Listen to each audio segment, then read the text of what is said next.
podríamos estar en cualquier otro lugar, pero gracias te damos porque tú eres el que produce el querer como el hacer.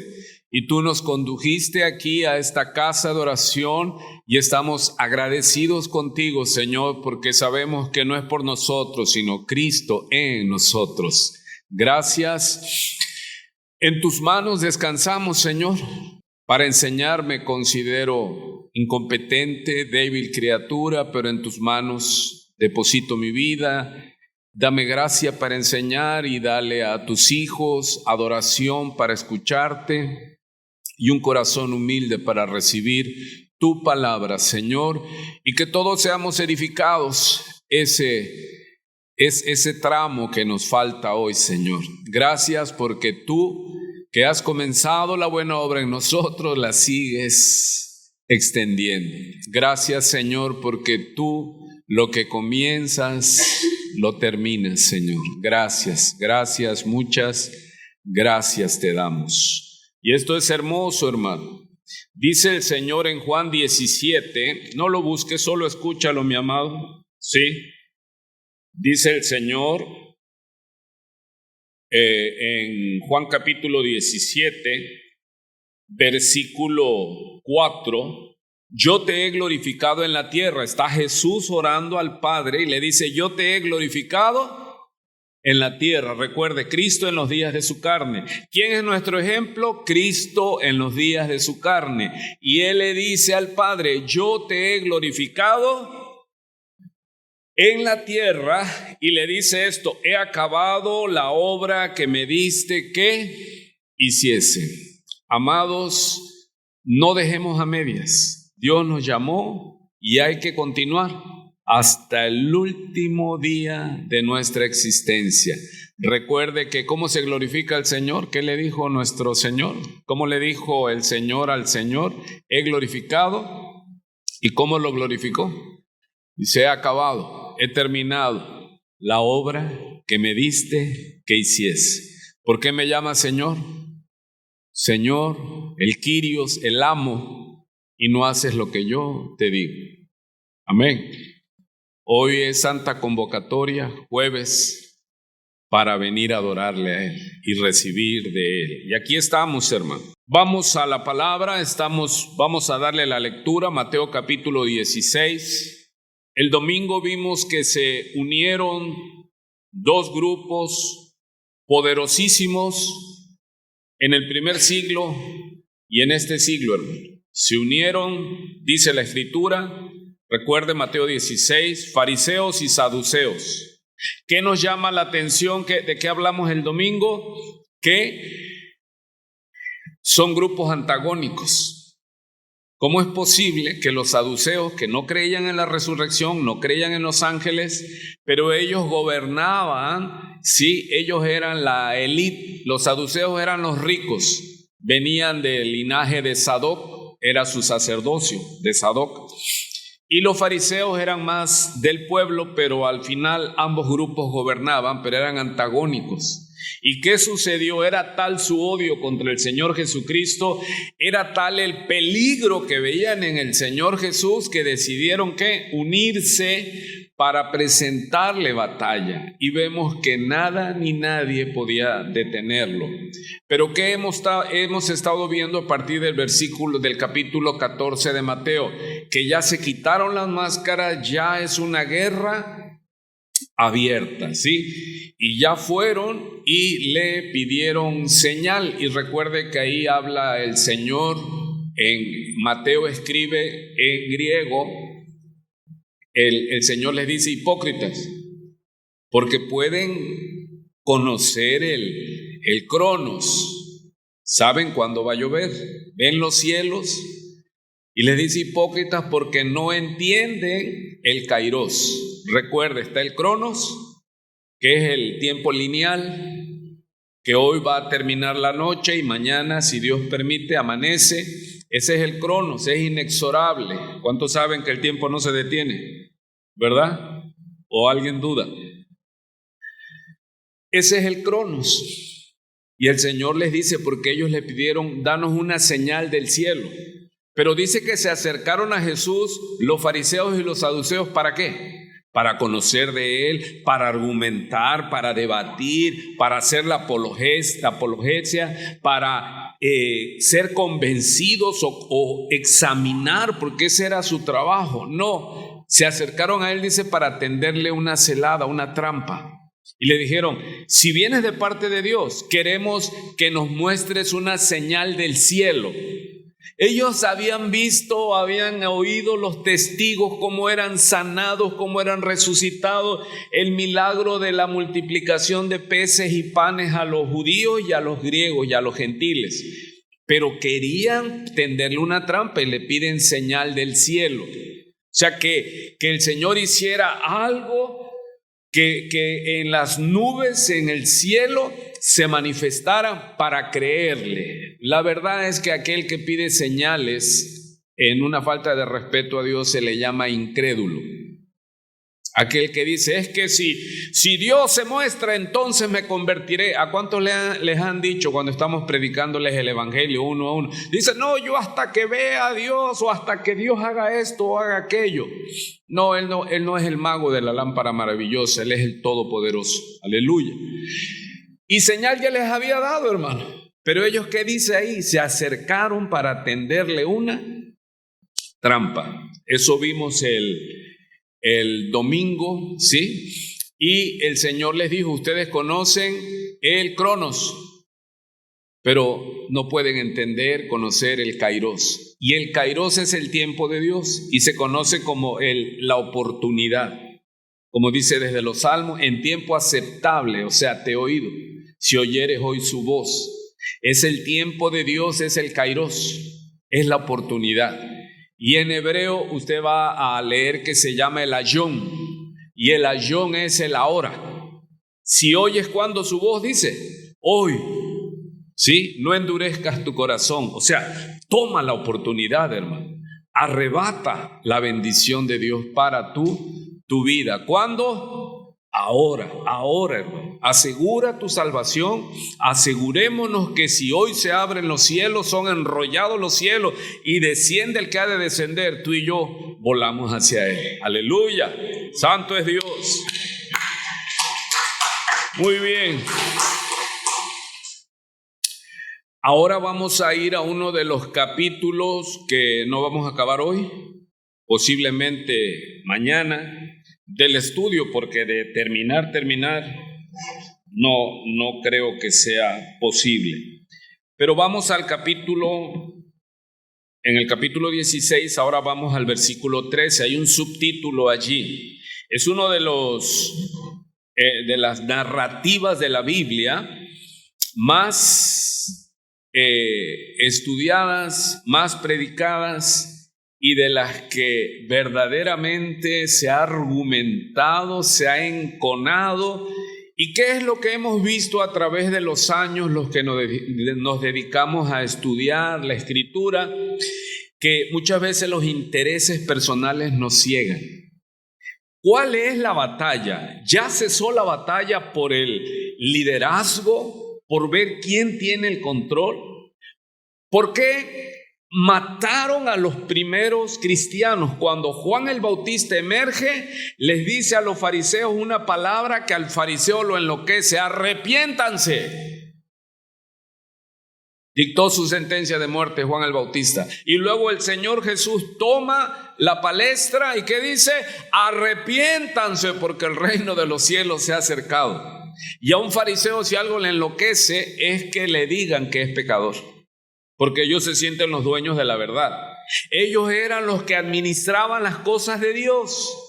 Entonces, cuando Cristo llega, a ellos no le interesaba la teología, la apologética, mejor dicho. Ellos lo que tenían temor, válgame la redundancia, era de perder sus canonjías. Ellos eran amos y señores. Ahora, ¿por qué este capítulo está en el centro del debate? Porque 2000 años después, la lucha sigue ¿qué? Más encarnizada. ¿Por qué peleamos los grupos religiosos?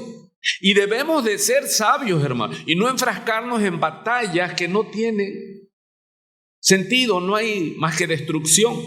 Porque aquí es donde pelea la iglesia tradicional católica y la reforma y la iglesia evangélica. ¿A quién pelean? Al Papa, a Pedro, y sobre esta roca edificaré mi iglesia. Y ellos dicen, Pedro es de nosotros, es nuestro apóstol, y entonces nosotros somos los que tenemos el mando. ¿Qué se sigue peleando 2000 años después? El poder. ¿Qué debemos de hacer nosotros? No enfrascarnos en luchas infructuosas, sino ir a lo que el Señor, las perlas maravillosas que el Señor está sacando. ¿Qué me maravilla y hace que lo ame más y me apasione nuestro Señor? Dice que Él los amó hasta el fin. Porque muchas veces decimos te amo, pero al pasar los días, las semanas, los meses y los años, ¿y qué decimos? Te amo a matar entre todos porque ya no te soportamos. No, el Señor los amó ¿hasta dónde? Hasta el fin. ¿Qué vemos aquí? ¿Cómo debemos de ser en la iglesia, hermano? El discipulado tiene que ser siempre con amor, con paciencia a los que quieren. ¿El Señor los dejó? No. Él tomó a 12 y estuvo con ellos y les enseñaba y los llevaba desde el nacimiento hasta que pudieran entender. Vamos a darle lectura. Dice el versículo 13 del capítulo 16 de Mateo, escúchale. Viniendo Jesús a la región de Cesarea de Filipo, preguntó a sus discípulos, primera pregunta, diciendo, ¿qué dicen los hombres que es el Hijo del Hombre? Ellos responden a la pregunta, unos Juan el Bautista, otros Elías y otros Jeremías o algunos de los profetas. Segunda pregunta, Él les dijo, ¿y ustedes quién decís que soy yo? Respondiendo Simón Pedro dijo, tú eres el Cristo, el Hijo del Dios viviente. Entonces le respondió Jesús, bienaventurado eres Simón, hijo de Jonás, porque no te lo reveló carne ni sangre, sino mi Padre que está en los cielos. Y yo también te digo que tú eres Pedro y sobre esta roca edificaré mi iglesia. Y las puertas de la muerte, aquí se lee en el griego, las puertas del Hades, no prevalecerán contra ella. Y a ti te daré las llaves del reino de los cielos, y todo lo que atares en la tierra será atado en los cielos, y todo lo que desatares en la tierra será desatado en los cielos. Entonces mandó a sus discípulos que a nadie dijesen que él era Jesús el Cristo. Muy bien, vamos a comenzar y continuar con esto. Vemos que el Señor buscaba tiempo porque Él tenía su tiempo ya predestinado lo que iba a hacer. Él sabía que tenía que ir en unos meses ya a Jerusalén a mostrarse donde iba a ser sacrificado.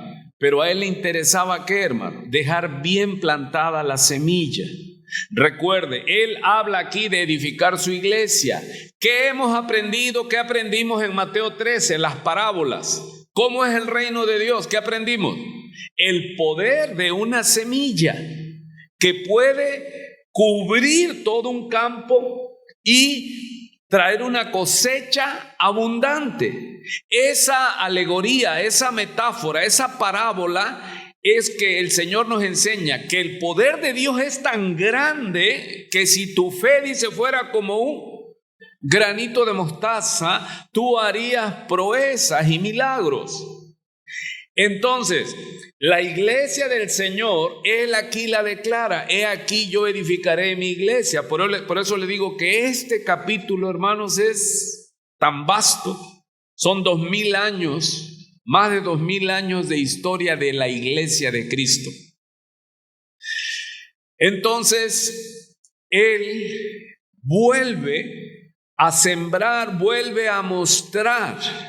Hermanos, él en el libro de Hechos, capítulo 2, él inicia su iglesia. Eran los 12 y en total dice que eran 120, pero no podían comenzar hasta que no llegase sobre ellos el Espíritu Santo. El libro de Hechos es la historia de la iglesia de Cristo en el poder del Espíritu Santo. Por eso son Hechos de los Apóstoles, ¿sí? Es cómo inicia ese movimiento en Jerusalén, 120, 12, ¿sí? ¿Y hasta dónde llegó? ¿Cuántos le dan y se maravillan que el reino llegó hasta nosotros? ¿Se da cuenta? ¿Y pudo detener la muerte a la iglesia? No, es imparable. Y eso nos debe dar ¿qué? Confianza. Hermanos, la iglesia tiene promesa de vida, tiene promesas de fortaleza. La iglesia es invencible porque es Cristo el que la sostiene. Aleluya. Entonces, ¿qué es lo que tenemos que empezar a llamar la atención? El Señor Jesús toma a sus discípulos y estando con ellos ya solo, Él buscaba estar con ellos y Él les sigue discipulando, hermano. A ver si logra ver usted eso. Él les sigue ¿qué? Como si ellos fueran unos niños y sí eran unos niños espirituales. El Señor sabía a dónde los quería llevar. Sí sabía, sí. ¿Y cómo los lleva? ¿Cuántos han enseñado algo y te enseñan tienes que ir despertando, buscando? Por eso en la escritura de la Biblia, como la enseñanza de la Biblia, lo vemos en el estilo literario del apóstol Pablo. Él pregunta, pero él mismo responde, las retóricas. Y aquí vemos que el Señor les hace una pregunta. ¿Quién dicen los hombres que es el Hijo del Hombre? Él se llama aquí el Hijo del Hombre. ¿Por qué?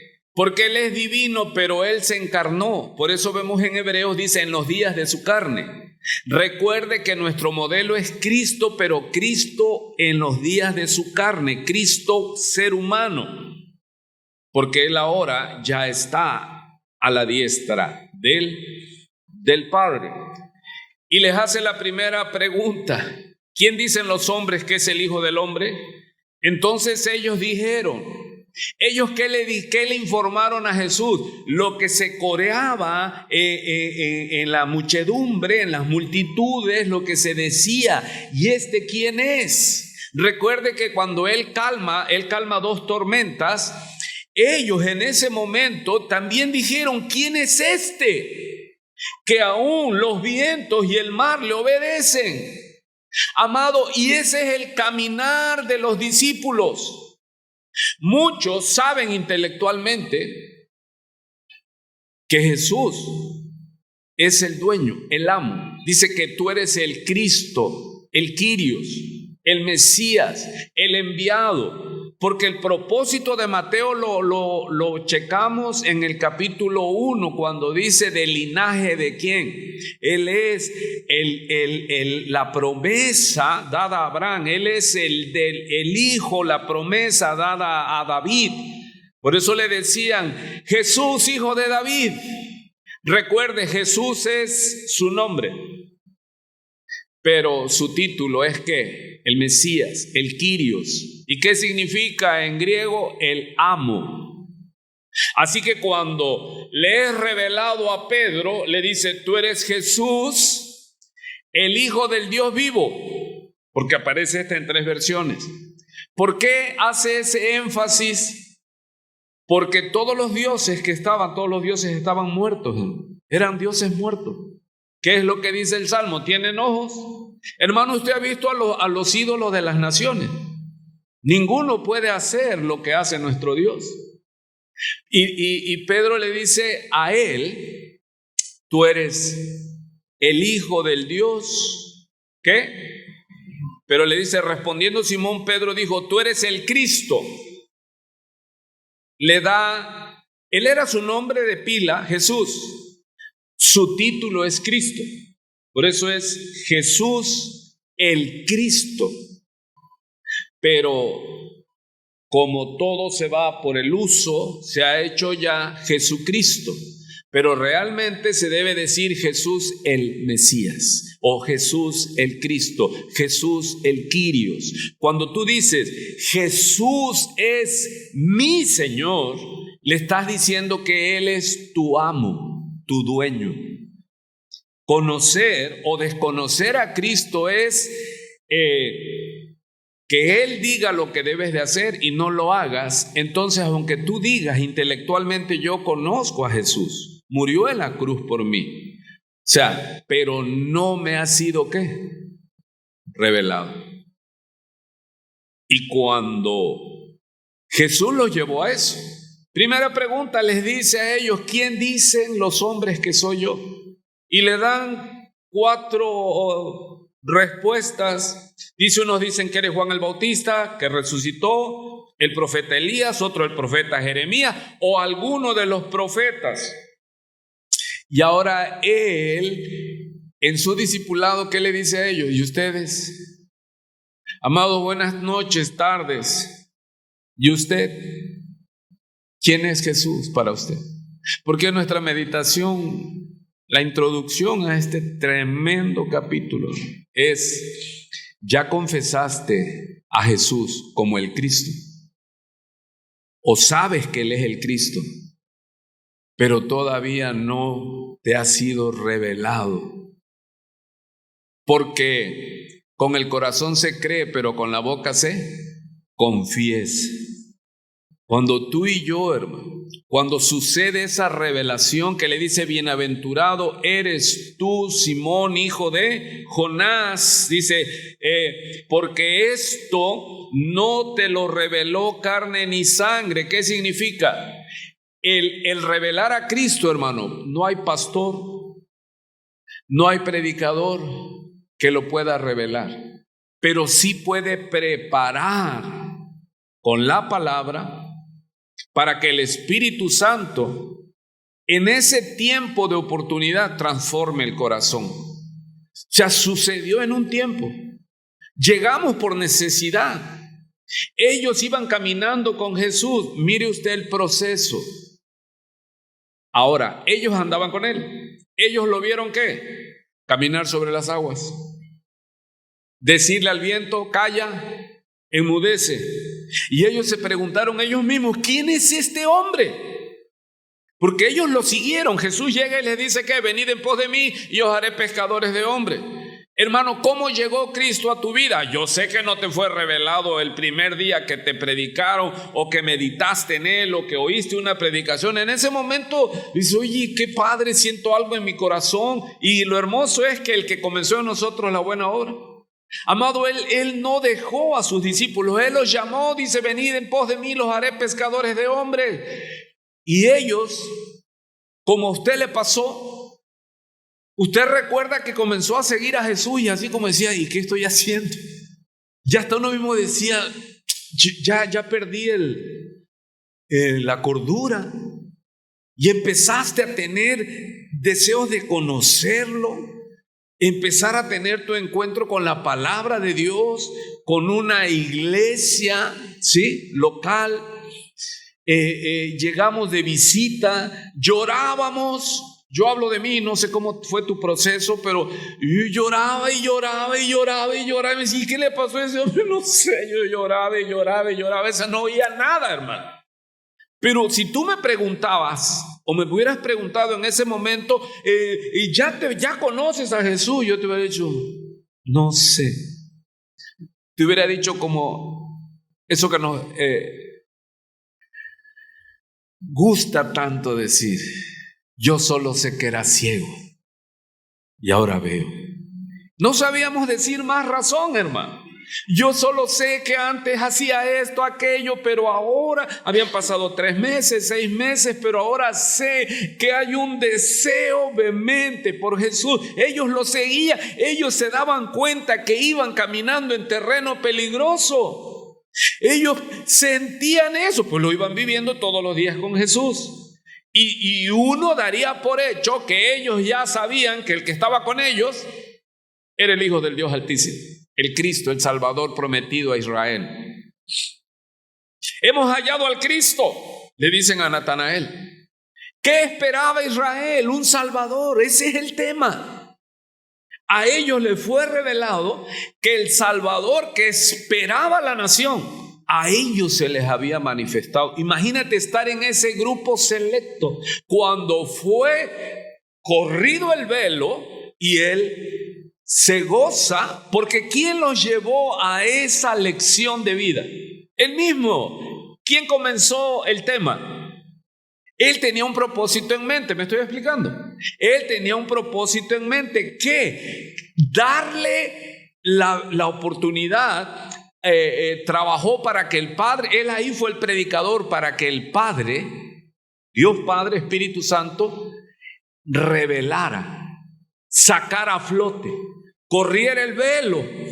O sea, fue un día que, hermano, el día glorioso que ellos conocieron, tuvieron un encuentro, le fue iluminado, revelado a Pedro. Pedro era el líder, Pedro se constituye como líder allí, porque al Padre le plació ¿qué? Revelarle a Cristo. Allí estaba delante de ellos. ¿Se imaginan? ¿Y qué le dijo el Señor a Pedro? Muy bendecido, 1000 veces bendecido, bienaventurado. ¿Cuántos se recuerdan que el Señor resucita? Y ellos todavía, muchos de ellos, como dicen coloquialmente, no les caía el 20. ¿No? Cuando Él resucita, Él se les manifiesta. ¿Y quién no estaba allí? Tomás. Tomás andaba quizás en depresión, diciendo, pues ya el Señor lo mataron. Y Tomás y los demás estaban allí cuando sucedió eso. Amado, se da cuenta que la semilla cae en la tierra, pero no da fruto al momento en todos. ¿A quién de los 12 hermanos Judas estaba allí?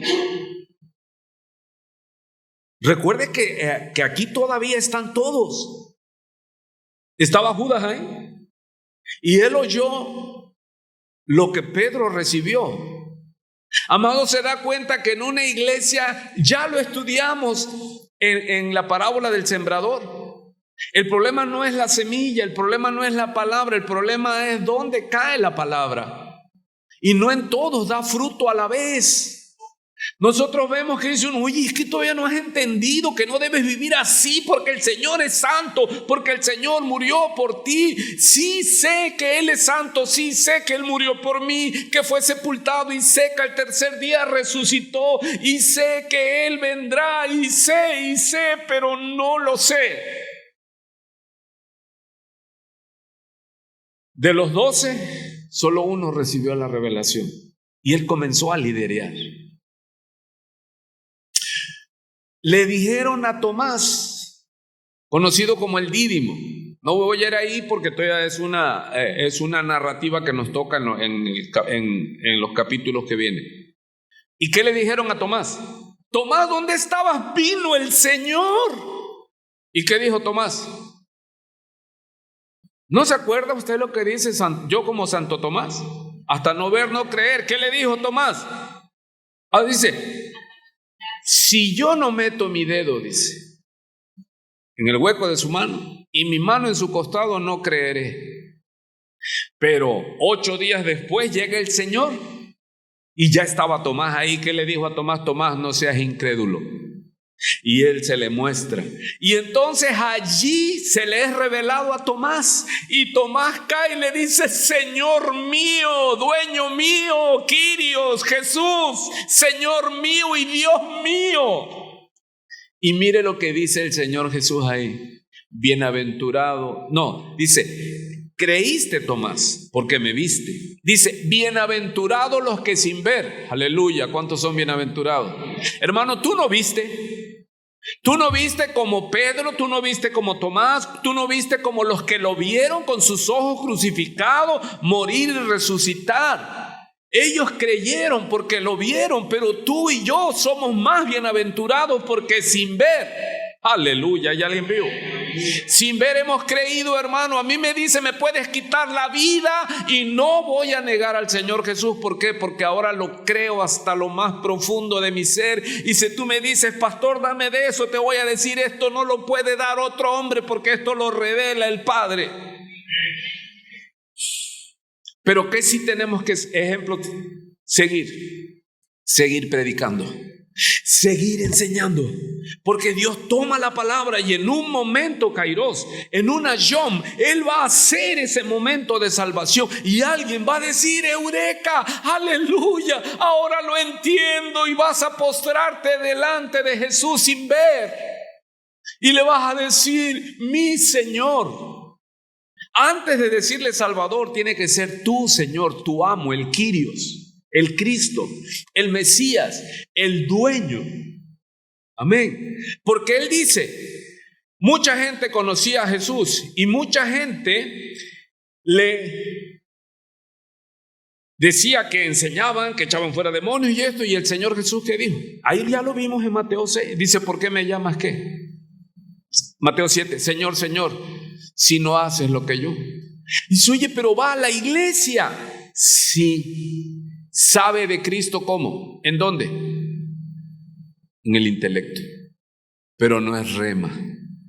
No se lo ha revelado el Espíritu Santo. Tú puedes estar 1000 años en una iglesia oyendo el Evangelio y si Dios no te llama para vida, morirás oyendo las cosas de la Biblia. Entonces vemos qué maravilloso es, amados. ¿Quién provocó? ¿Quién llevó a esa revelación? ¿Quién quería que ellos que estaban con Él empezaran a recibir ya otro tipo de milagro? Hermano, ¿qué milagro es más grande de los que ellos vieron? ¿Las tormentas? ¿La multiplicación de los peces y los panes? ¿O lo que sucedió con Pedro? ¿Cuál es el mayor milagro? Muéstranos una señal y nos basta, hermano. Mírate en el espejo. Hermano, bendice a Jehová y no te olvides de ninguno de sus beneficios. ¿Cómo era tu vida? Sin motivación, sin propósito. Yo no sé tú, hermano, pero yo no me canso, no me aburro. Es mi deleite. La palabra dice, bienaventurado eres. Cuando usted ya la palabra es su comida y su bebida, hermano, usted es sinónimo que ya nació de nuevo, que ya tiene vida, que es nueva criatura y bebe la palabra de Dios. Amén. Hermano, tú tienes hambre y sed de Dios. Tú vienes a reunirte con el pueblo porque quieres celebrar la gloria de Dios. Esos son síntomas del nacimiento. Y los incrédulos, ¿qué pedían para creer? Señales. Pero señal no les será dada, les digo. ¿Cuál sería la señal que les sería dada? Que lo iban a matar, lo iban a sepultar y al tercer día iba a resucitar. Y escucha, y ni así iban a creer. ¿Cómo va hasta ahí? ¿Ama al Señor? Se da cuenta cómo Él a ese grupo, Él los tomaba y se iba a esconder, no por miedo, no, a Él le urgía que ellos recibieran esto porque a ellos les iba a dejar la comisión de expandir el reino, la iglesia hasta el fin del mundo. Pero ellos necesitaban que tener vida en ellos para que entonces se pudiera operar. Y Él hizo la promesa que la muerte no iba a detener a su iglesia. Nadie lo pudo detener. El imperio romano enloqueció y decía, esto los matamos y más se multiplican. O sea, no, mata al líder y esto se acabó. No. Mataron al líder y el líder, ¿qué fue el primero? ¿Qué? Resucitó y vino vida sobre ellos. Así que, mi amado, vemos que le dice, tú eres el Mesías. Y empezamos. ¿Dónde están las primeras interrogantes? Donde dicen los que no quieren perder el monopolio. ¿Quiénes son? ¿Ya ves? Jesús le dijo a Pedro. Pero se da cuenta que por entrar en esa contienda por el poder, están olvidando ¿qué? Están obviando, están haciendo menos ¿qué cosa, hermano? Lo grande de que el primer ser humano que vemos aquí en el Nuevo Testamento le es dado ver a Jesús, no como el Nazareno, no como el carpintero, sino como el Mesías, el enviado. ¿Sabes que Israel, qué le sostenía todos los sábados en la sinagoga? Leían las promesas que vendrían. Y ahora que a un pescador Dios se le reveló: te alabo, Padre Dios del cielo y de la tierra, porque te plació revelarlo esto, no a los sabios, sino a los niños. O sea, Pedro nunca quiso eso para que, si Pedro supiera, Pedro, es que a ti te hicieron como que tú vas a ser la roca, el fundamento. Y cuando estudiamos la Biblia, vemos que es una batalla hecha por el mismísimo que levantó al primer liderazgo, que no le querían entregar ¿qué? La iglesia a Dios. Vino el Hijo a buscar la iglesia. Por eso nosotros hablamos que Él dice: yo edificaré ¿qué? ¿La iglesia de Pedro? ¿La iglesia de Roma? No, Él dice: aleluya, yo edificaré ¿qué? Y habla de construir. ¿Y sabe cómo se construye? No solo con una roca, sino, como dice Pedro, con piedras vivas. Pedro en sus cartas, él muestra que somos nosotros cuando nos reunimos ¿qué? Piedras vivas. ¿Y hacemos qué? Edificamos. Dice: yo edificaré mi iglesia. Otra cosa que debemos apuntar, hermano, que es importante: la iglesia no es una construcción material. Este es un templo donde nosotros nos reunimos y nosotros hacemos edificio, templo, casa a Jehová, porque Él no va a habitar. Se lo dijo a Salomón, el hijo de David, que le hizo el templo de Salomón. Dice: pero es que, ¿qué me harás? Dice: si los cielos de los cielos no pueden contener mi gloria, menos un templo. Dice: porque Dios no habitará en templo hecho por manos de hombre. Yo me levantaré templo. ¿Y quiénes somos los templos? Ya se lo dije, nosotros. Y cuando nosotros nos reunimos, hermano, somos la iglesia, que es el cuerpo de Cristo. Pero ¿qué ha hecho el enemigo? Quiere monopolizar. El enemigo siempre quiere que haya un liderazgo que no de Dios, sino del hombre. Se da cuenta que es el hombrecito contra Dios. Es diciendo, en este caso el Imperio Romano: nosotros somos los herederos del apóstol Pedro. ¿Cómo solucionamos este debate? Está la Escritura, pero dame una instrucción que se hace para estudiar la Biblia. La Biblia se interpreta literal o espiritualmente.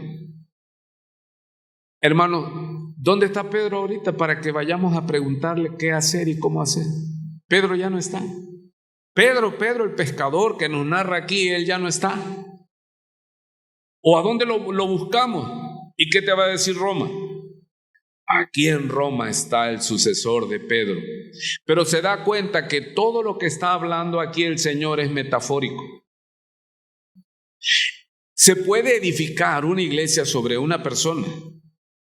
No. ¿Y el Señor de qué está hablando? ¿De una construcción material? Es el cuerpo místico, se le llama. O sea, hay iglesias locales. Sí, nos reunimos, pero está lo que se llama la iglesia universal o el cuerpo místico de Cristo. Dice la iglesia que es el cuerpo de Cristo. ¿Sí? La iglesia de Cristo no es aquí, hermano. No, aquí nos reunimos, y cuando nosotros nos reunimos, formamos ¿qué? La iglesia. Y venimos para adorarlo. Y Él viene y Él se manifiesta. Se da cuenta que no es un edificio. Es más que eso. Entonces, mire lo que dice Pedro. Vamos a ir con la primera pregunta hasta donde nos dé tiempo. ¿Qué es el debate? Que dicen los que pelean, los que no quieren perder el monopolio, que Jesús le dijo a Pedro: tú eres la roca sobre la cual voy a edificar mi iglesia. Pero vamos a ver qué escribe Pedro, hermano. En primera de Pedro 2:4 dice Pedro: acercándoos a mí, piedra viva. ¿Sí leí bien? Acercándoos, le dice a la iglesia universal: acercándoos a mí, piedra viva. A Él, piedra viva. ¿Quién Él? Jesús. ¿Quién es la roca? ¿Quién es la piedra viva, hermano? ¿Quién es el que da vida? Pedro. No, dice que al Hijo se le ha dado el tener vida en sí mismo y Él es el que da vida eterna. Y dice de Cristo: desechada ciertamente por los hombres, mas para Dios esa piedra. Ahora, sí se da cuenta que en la Biblia vemos narrativas, figuras literarias. ¿Cómo se refiere a Jesús? La Biblia se refiere a Jesús como la puerta, y Cristo es una puerta, hermano. Ese es el tema. Eso es donde se cae la discusión de qué es Pedro, la cabeza, la roca. No, hermano. Está hablando de Jesús, ¿sí? Y dice que ¿qué hicieron con la piedra que los edificadores rechazaron? ¿Quién es la piedra? Cristo. ¿Y qué hicieron los hombres cuando Cristo llegó? Fue rechazada, desechada por los hombres, mas para Dios, ¿qué? Este es mi Hijo amado. Usted cuando ve a Cristo, ¿era una roca que caminaba? No, es una figura literaria que se aplica a Cristo. Dice: yo soy la puerta. Él es una puerta. Yo soy el pan de vida que del cielo desciende. No, Él no es ni una puerta, Él no es el pan. Son figuras metafóricas de dicción que se habla. Cuando Él le dice a Pedro: Pedro, y sobre esta roca, bueno, vamos a ver el primer debate. Tengo que pasarlo, usted ya lo sabe, pero vamos a repetirlo. Vosotros también. Ahora nos dice que quiénes son las piedras vivas, hermano. Pero ¿quiénes son las piedras vivas? Todos los que nos congregamos en una iglesia, o aquellos que han recibido por el Espíritu la revelación que Él es el Cristo, el Mesías, el Hijo del Dios viviente. Es para aquellos que han recibido la revelación de parte del Padre. ¿Esos son qué? Piedras vivas. Sed edificados, mire, como casa espiritual. Otra figura. Otra figura, y sacerdocio santo. ¿Para ofrecer qué? ¿Qué se ofrecía en el templo de material? El templo en Israel. ¿Qué se ofrecían? Sacrificios de animales y machos cabríos. Pero ahora, ¿cuál es el sacrificio, hermano? ¿Alguien va a venir aquí con un corderito y que lo... No, ¿se da cuenta? Entonces, ¿por qué Pedro no es la roca? Aunque ellos digan: es que le dijo a Pedro. Es una figura, no es literal. Imagínense a Pedro, hermano, ahí en el fundamento, si ya son más de 2000 años de eso. ¿Dónde está Pedro físicamente? Pedro ya no está, Pedro murió y está esperando la resurrección gloriosa. No podemos estar edificados sobre Pedro, porque la iglesia no está en un lugar, en un punto geográfico. La iglesia está ¿dónde? ¿Qué has oído en Mateo 28? Que el Señor dice: ¿dónde estén cuántos? ¿Se da cuenta? Que la iglesia es ¿qué? Es mística. Hermanos, aquí somos más de 2 de 3 piedras vivas. Y si nos congregamos, ¿qué dice Él? Él puede estar ¿en dónde? En el mundo entero donde su iglesia está reunida. ¿Cómo lo hace? Él es el Dios omnipresente. Aleluya. Se da cuenta que nada que ver con un hombre. Esto es cosa divina. La iglesia es de Dios. Hermano, y tiene que ser algo así, tiene que tener cúpula y tiene que tener una cruz arriba. o hasta bajo un árbol, o en una casa de vecinos nos reunimos, ¿cuántos? 2, 3, 4, en su nombre. ¿Y qué prometió él? Que él estaría. ¿Sí? Entonces, Pedro mismo está diciendo que él no es la piedra, que él no es la roca, que ¿quién es la piedra viva? Cristo. ¿Y cómo se refiere a todos los creyentes en el mundo entero? Porque esta ya es una epístola universal. Que todos los creyentes en el mundo entero somos ¿qué? Somos piedras también. Y cuando nos reunimos, hermano, y usted ve un hermano que entra aquí y como es una piedra, bueno, hay algunos que son duros como piedra, pero no es eso, la figura literaria, espiritual, metafórico, es esto tan hermoso, hermano. ¿Cuántos están entendiendo? Que venimos nosotros. ¿Por qué nos manda a congregarnos? Ya entendió, como dice Hebreos 10:25, no dejando de congregarse como muchos tienen por costumbres, y más cuanto veis que el tiempo el Señor se acerca. Hermanos, cuando nosotros venimos aquí, ¿qué debemos de entender por el Espíritu Santo? ¿Qué decía el hermano Flavio cuando abrió? Yo me gocé con los que me decían a la casa del Señor, iremos, porque, amado, ¿por qué necesito estar con otro hermano? Porque allí se manifiesta el Señor. Sí, el Señor me oye y está, pero qué hermoso es cuando nos congregamos como iglesia el domingo. ¿Y qué sucede con el que viene de visita? Y nos ve que estamos todos adorando y hacemos templo para Jehová. Es impactado. ¿Qué les dije cuando llego a un templo? Pero no me impactó el templo, que era hermoso el templo. Y de donde yo venía, esa cosa era el paraíso, hermano.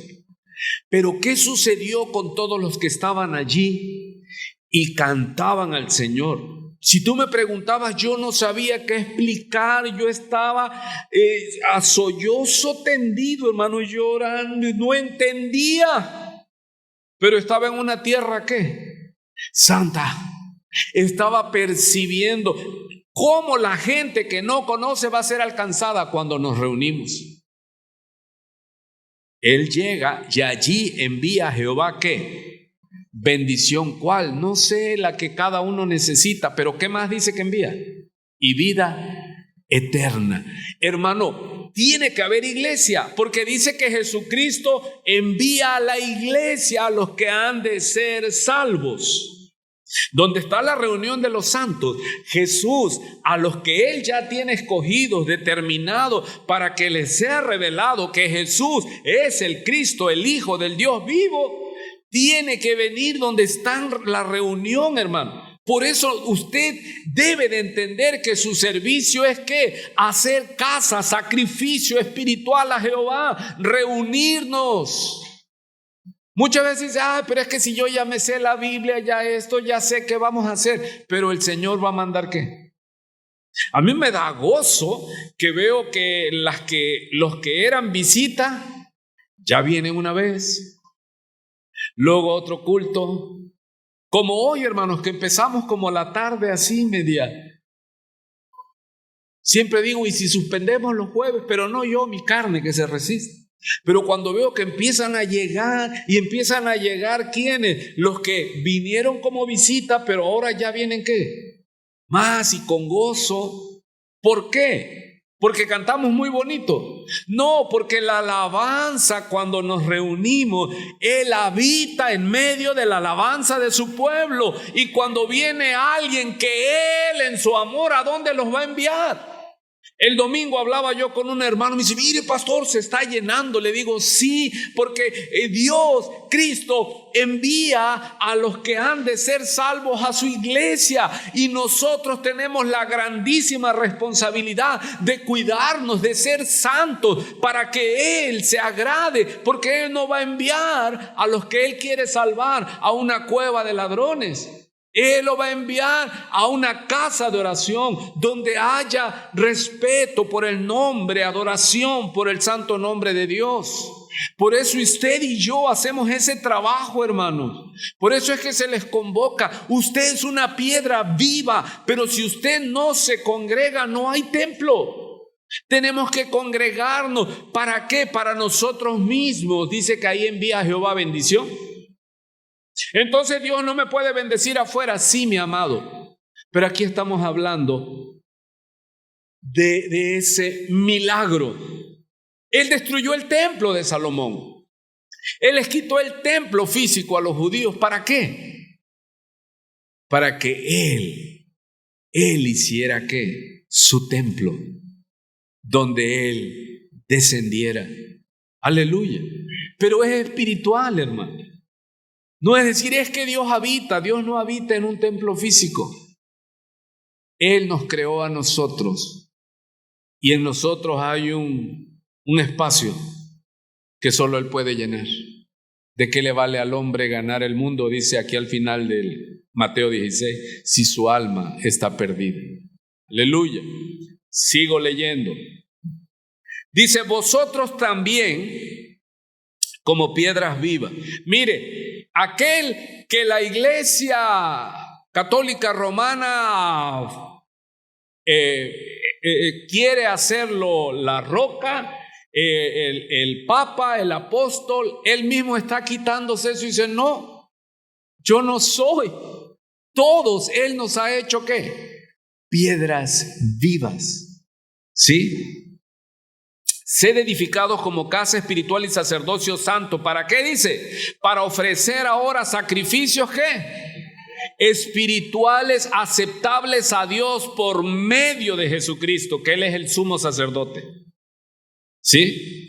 Hermanos, pero ¿cuál es la lucha del enemigo en la religión? Que él quiere que sigamos dependiendo de un sumo sacerdote o un sumo pontífice. ¿Sabe cómo se llama el Papa? ¿Qué nombre se pone? Ellos se ponen el sumo pontífice. ¿Qué es esto? Pontífice es el que crea puentes. O sea que en esa persona habita toda la deidad, y Él es el único que puede hacer un puente para la humanidad. O sea que, ¿a quién hay que ir para ver a Dios? Así, en esta postura que les estoy diciendo. Porque ellos dicen que son los vicarios de Cristo. Ellos dicen que es el sumo pontífice. O sea, Él es el único que puede hacer un puente.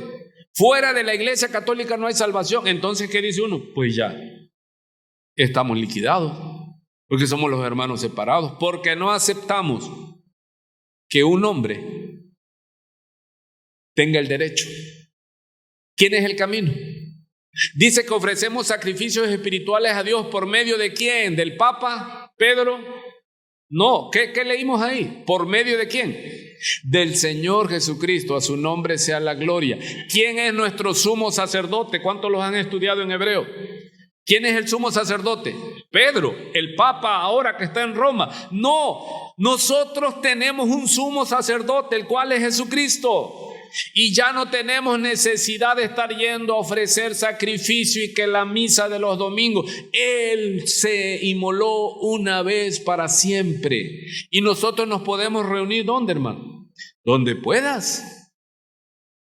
Y cuando nos reunimos, ¿qué milagro sucede? Él dice, he aquí yo estoy en medio de ustedes. Por eso hay que poner gloria en la alabanza, porque dice que Él habita en medio de la alabanza de su pueblo. Hermano, hay una iglesia ahí, ¿de qué tamaño? ¡Wow! Dios mismo está. Y eso no lo debemos de perder. Por eso es que nosotros no nos enfrasquemos si el Papa, si esto, que hermano, no perdamos el milagro que sucedió allí. Porque ellos andaban con Jesús, ya tenían varios meses, y Jesús les dijo, bueno, ¿quién soy yo para ustedes? ¿Se da cuenta? Hermano, a él le interesaba que estuvieran ahí y tener llena su iglesia de 12 gente y que vieran los milagros y todo. No, él ocupa ese momento en Cesarea de Filipo y le dice, bueno, ahora la gente que dice que soy yo, y ellos dijeron esto, pero luego les cambia. ¿Y ustedes? ¿Qué le interesaba a Jesús? Lo que Él quiere con nosotros. Y Pedro, por la gracia de Dios, le reveló eso. ¡Wow! Usted ya confesó a Jesús como el Cristo. Usted ya sabe y sabe mucho, pero bájelo del intelecto. Cristo, Jesús, Nazareno. Porque ¿qué le dijo a Tomás? Tomás lo vio y le dijo: Tomás, porque me viste, creíste. Pero ¿quiénes serán muy bendecidos? Amado, ¿usted vio algo cuando el evangelio le fue predicado? Yo no vi nada, no lo vi a él. Yo estaba muy mal y yo la predicación la oí en un cassette y me partió por la mitad. Y ese hombre que estaba predicando en el cassette habló de Abraham, primera parte, subiendo al monte Moria. Y después dice, pero ahí no termina. Segunda parte, Cristo subió al monte. Y ahí el Padre no detuvo, dice, la daga del sacrificio, la dejó caer, me despedazó. Yo que entendía de la Biblia, nada. Pero ¿a quién le plació revelarse? A Él. Y desde ese día hasta ahora, hermano, vivimos en eso. ¿Cuántos pueden decir amén, pastor? ¿Cuántos pueden decir, mi vida Él la transformó? Y si me preguntas cómo, no sé, Él me lleva y yo no puedo detenerme. Si ustedes también se van. ¿Y qué les dice Pedro? Pedro toma la voz cantante y le dice, Señor, ¿a dónde ya? Aunque pudiera vivir sin ti, ya no quiero vivir sin ti. Te seguiré hasta dónde, hasta la muerte, Señor. ¿Se da cuenta? Eso es lo más hermoso. No es que si Pedro, que si el apóstol, que si Roma, no. Es el milagro que no puede hacer el hombre, por muy apóstol, porque los católicos tienen su santo papa, pero los evangélicos tenemos apóstoles como arroz, hermano. Y casi no puedes hacer nada si ellos no te dan la venia. ¿Se da cuenta? Sigue la lucha por el poder, por el monopolio eclesiástico. Eso ya acabó. Ahora el que tiene todo el poder sobre su iglesia es Cristo. Él la recuperó, Él la compró con su sangre. Por eso esta iglesia nació con ese objetivo, con ese propósito, devolverle la iglesia al dueño de la iglesia. Se llama Jesucristo. Jesús, el Cristo de Dios. Mira qué más dice Pedro, hermano, por el Espíritu Santo. Ahora toca el Salmo y dice, por lo cual también contiene la Escritura. He aquí pongo en Sión la principal piedra del ángulo, escogida, preciosa, y el que creyere en él, aleluya, no será avergonzado. Se da cuenta que no está profetizando de Pedro, de Kefas, no, está profetizando del Cristo, del Mesías, la roca. Como dice en Daniel, pero una roca que no será cortada, dice, del monte. Esa será el fundamento, sobre ella edificaré mi pueblo, dice. Para vosotros, pues, los que creéis, Él es ¿qué? Pedro está hablando, ¿quién es la roca? Dice, ¿quién es el que si tú pones tu confianza en Él no serás avergonzado? Él está hablando de Él. No, pero se da cuenta cómo en este pleito, en esta apologética, que no se meta, hermano. Cuando alguien le diga, no, pero es que nosotros somos la iglesia porque venimos heredando el apostolado del apóstol, del Papa Pedro. Es que no está hablando de una herencia física. ¿Se da cuenta? Es algo que espiritual. No estamos peleando una iglesia física. Yo por eso muchas veces le digo, hermano, este cuadrito ¿qué? Como dice de los valientes de David, es un campito de frijoles, hermano. Pero nosotros debemos quitar las paredes y entender que la iglesia es universal, es mundial. Para que entiendas que nuestro Dios no lo vamos a meter en un cuadrito o en un templo grandísimo. Porque esa es la idea que tienen muchos líderes religiosos. Hacen templos enormes porque piensan que en la medida de la grandeza del templo, así va a estar la presencia de Dios. No, la grandeza para darle lugar a Dios es cuando tú y yo menguamos. Decimos, Señor, más de ti, menos de mí, porque Él se preparó templo. ¿Quiénes son los templos? Las piedras vivas donde somos nosotros.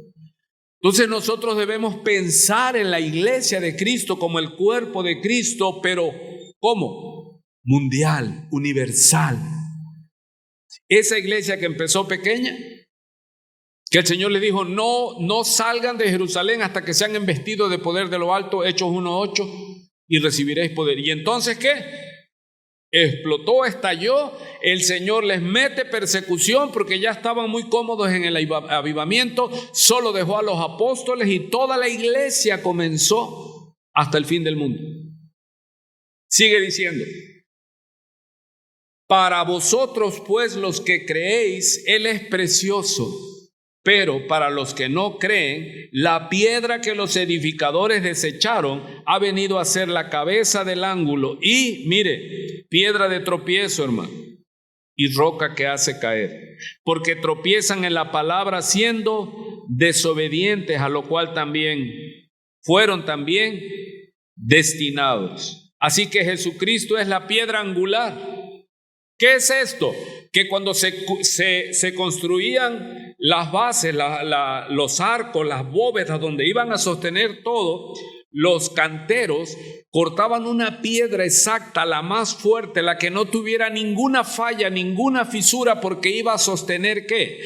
Toda la construcción. No es el modelo de construcción que ahora hay, no, eran piedras, pero se acomodaban de tal manera, hermano, que cuando ya se iban uniendo metían la piedra angular y esa sostenía todas esas bóvedas, ¿sí? Y también le metían madera.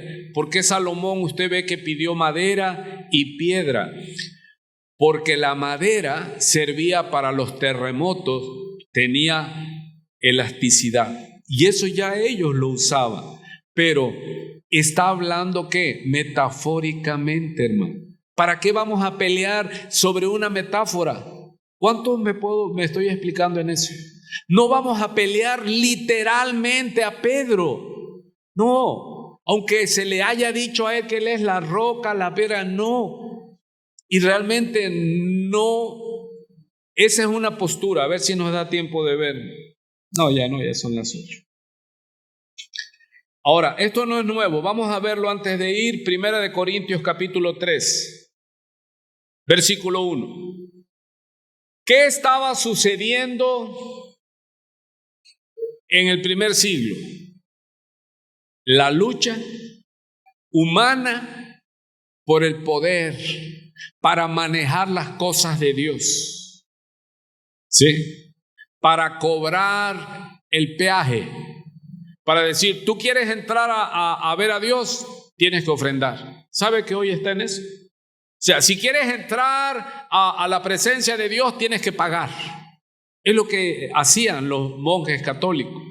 Dice 1 Corintios 3, antes de irnos, de manera que yo, hermanos, le dice Pablo a los corintios, no pude hablaros como a espirituales. Es lo que yo quiero estarle explicando. Este debate es ¿qué? ¿Carnal, material o espiritual? Este debate es espiritual. Y él les dice, sino como a carnales, como a niños en Cristo, quise hablarles como gente entendida en el Espíritu. Dice, os di a beber leche y no vianda, porque aún no erais capaces, ni sois capaces todavía. Porque aún sois carnales, pues habiendo entre vosotros ¿qué? Celos, contiendas y disensiones. ¿No sois carnales y andáis como hombres? Hermano, ¿cuál es el ayer y el hoy de la condición de la iglesia? Estamos peleando a ver quién tiene el mayor. Hermano, es propiedad del hombre Dios. Nosotros tenemos el monopolio de Dios. Lo hemos dicho muchas veces que nosotros cayéramos en la blasfemia de decir, aquí en Jiquilpan 15 está la verdad y fuera de aquí no hay salvación. Sería blasfemo. No, hermano. ¿Qué estaba sucediendo en la iglesia de Corintios? ¿Estaban peleando? ¿Por quién? Por el mejor. ¿Cuál es la discusión en la que se enfrascan los evangélicos y los católicos? En eso. Es que si tenemos a Pedro, es que nosotros tenemos a Cristo, es que lo vamos a leer. Porque diciendo el uno, yo ciertamente soy de Pablo, y el otro, yo soy de Apolos, ¿no sois carnales? ¿Qué pues es Pablo y qué es Apolo? Servidores por medio de los cuales habéis creído, y eso según lo que a cada uno concedió el Señor. Dice Pablo, yo planté, Apolos regó, pero el crecimiento lo ha dado Dios. Así que ni el que planta es algo, ni el que riega, sino Dios que da el crecimiento. ¿Qué queremos explicar antes de terminar? Amados, que no fue Pedro, que no fue Juan, que no es ninguno, ni Pablo. Es Cristo. Él es la roca, Él es el fundamento, y nadie puede poner otro fundamento que el que está puesto, lo dice Pedro, el cual es Cristo. Es la base, no puede haber otra base. Dice el verso 10. Conforme a la gracia de Dios que me ha sido dada, yo como perito arquitecto puse el fundamento, la base. Hermanos, cuando usted va a edificar algo, ¿cuántas bases va a poner? Nada más una, no se pueden poner dos bases. Imagínense, esto lleva una base, terminamos ahí y aquí vamos a colar otra base. No, es un fundamento. Y está diciendo Pablo, porque ¿cuál era el problema ayer y cuál es el problema hoy? Que decimos, es que nosotros pertenecemos ¿a quién? A Kefas, que es Pedro, que es Petro. Y nosotros pertenecemos ¿a quién? No, pues nosotros somos del movimiento tal. No, hermano, nosotros somos de Cristo, porque Cristo es la roca, Cristo es el fundamento. No se puede edificar la iglesia sobre fundamentos humanos, es sobre Cristo. Es todo aquel que confiesa que Jesucristo es el Señor. Jesús está diciendo, esta es la roca, la confesión, porque todo el que confiesa que Jesucristo es el Señor, ese tiene vida eterna, ese es salvo. Porque pues el fundamento dice, puse el fundamento y otro edifica encima, pero cada uno mire cómo sobreedifica, porque nadie puede poner otro fundamento que el que está puesto, el cual es Pedro, dice, ¿no? Dice el verso 21, 1 Corintios 3:12, verso 21, así que ninguno se gloríe en los hombres. Amado, ¿qué es Pedro? Es un hombre. ¿Qué es Pablo? Dice. ¿Qué es Juan? ¿Qué es Jesucristo? Él es Dios. ¿Se da cuenta que no puede ser qué? El fundamento. Pedro. No, aquí vamos a ir, el domingo vamos a meternos un poco más, como ves, vasto. Dice pues en el verso 21, ¿sea qué? ¿Sea Pablo? ¿Sea Apolos? ¿Sea Kefas? ¿Quién es Kefas? O Cefas, que aparece aquí. Pedro, Petros. Sea el mundo, sea la vida, sea la muerte, sea lo presente, sea lo porvenir, todo es vuestro y vosotros de Cristo y Cristo de Dios. ¿Qué es lo que le damos gracias al Señor, hermano? Que Él siguió enseñándoles. ¿Qué es lo que debemos nosotros hacer como iglesia? Seguir enseñándoles. Efesios 4, hasta que todos lleguemos al conocimiento, a la estatura de un varón perfecto. Así que no dejemos de congregarnos, no dejemos, porque Él viene. Y yo no sé si tú eres salvo. Puede ser que tengas un conocimiento intelectual, pero necesitas que ese conocimiento de acá baje, se le llama el rema, se haga carne, y entonces comience ese tiempo en ti. Por eso es mucha batalla, porque hay gente que conoce mucho, pero no le ha sido revelado. Son 8:09. Nos vamos. Gracias al Señor. Padre, bendecimos tu nombre, Señor. Gracias, Padre. Es tan vasto. Este capítulo es glorioso, Señor. Pero gracias te damos por que tú has mostrado, has revelado que tu Hijo al que tú enviaste, Jesús, el Cristo tuyo, Padre, nuestro Salvador, el que nos compró, por el cual fue hecho todo, el dueño de todo, al cual servimos. Señor, ayúdanos a como iglesia, Padre, cada vez que nos reunamos, clamar por tu presencia, para que venga el conocimiento revelado y venga ese milagro, esa extraña operación, esa grandísima operación de transformar los corazones. Como le dijiste a Nicodemo, de cierto te digo, si no nacieres de nuevo del agua y del Espíritu, no podrás entrar en el reino de los cielos. Amado, se trata más allá del conocimiento natural, sino de la revelación que solo Dios puede dar. Y oramos para que cada vez más se pueda volver a escuchar: bienaventurado eres tú, porque esto que has confesado, ¿cuántos confiesan que Jesús es el Cristo de Dios? Esto no lo revela otro hombre, ni carne ni sangre. Esto es la roca sobre la cual edifica su iglesia. El que confiese, ese es el Espíritu, el que confiese que Dios vino en carne. La paz de Dios sea sobre tu vida, que esta palabra sigas meditándola y que siga el Señor añadiendo a su iglesia a los que han de ser salvos. En nombre del Padre, en nombre del Hijo y del Espíritu Santo decimos amén. Dios le bendiga, hermano. Estamos despedidos.